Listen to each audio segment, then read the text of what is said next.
As Greenland approaches its pivotal general election on March 11th, discussions on independence from Denmark have gained momentum, with U.S. interest adding complexity to the debate.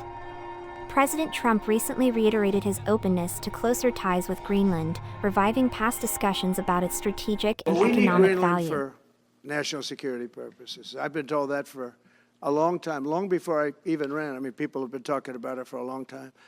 You have approximately 45,000 people there. People really don't even know if Denmark has any legal right to it. But if they do, they should give it up because we need it for national security. That's for the free world. I'm talking about protecting the free island, world. home to around 57,000 residents, boasts rich natural resources, including rare earth minerals, oil, and natural gas, making it a focal point of global geopolitical interest.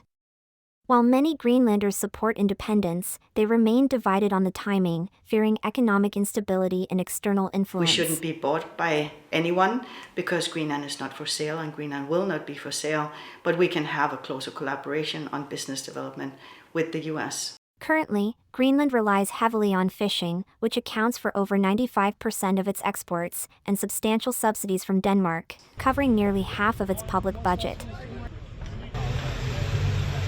I think we have been very clear from the Kingdom of Denmark with great support from the European partners and the European Union that everybody has to respect the sovereignty of all national states in the world, and that Greenland is today a part of the Kingdom of Denmark. It's a part of our territory, and it's not for sale.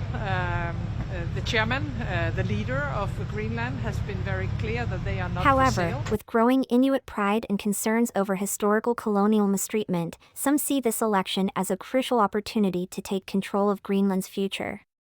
Meanwhile, Denmark, in response to Trump's past interest in acquiring the island, has stepped up efforts to strengthen its relationship with Greenland, accelerating investments and policy initiatives. Here in Greenland, we need to have some growth. We need to have some economic growth and diversify our economy. And of course, we welcome our strong partners, like-minded nations as first. But if they don't invest, there's a lot of companies who also want to invest in this country. The U.S. has also been expanding its military and economic presence, seeing Greenland as a key location for Arctic security and a gateway for monitoring Russian naval activity. Essentially, it's a large real estate deal. A lot of things could be done. It's hurting Denmark very badly because they're losing almost $700 million a year carrying it.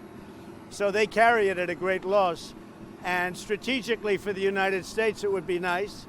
And we're a big ally of Denmark, and we help Denmark, and we protect Denmark, and we will. Some Greenlanders welcome increased cooperation with the U.S., particularly in trade and defense, while others caution against rushing into changes that could leave the island vulnerable.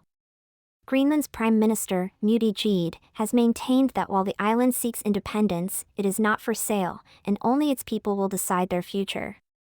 The election results could determine the next steps for Greenland's self-governance, its international alliances, and its economic strategy.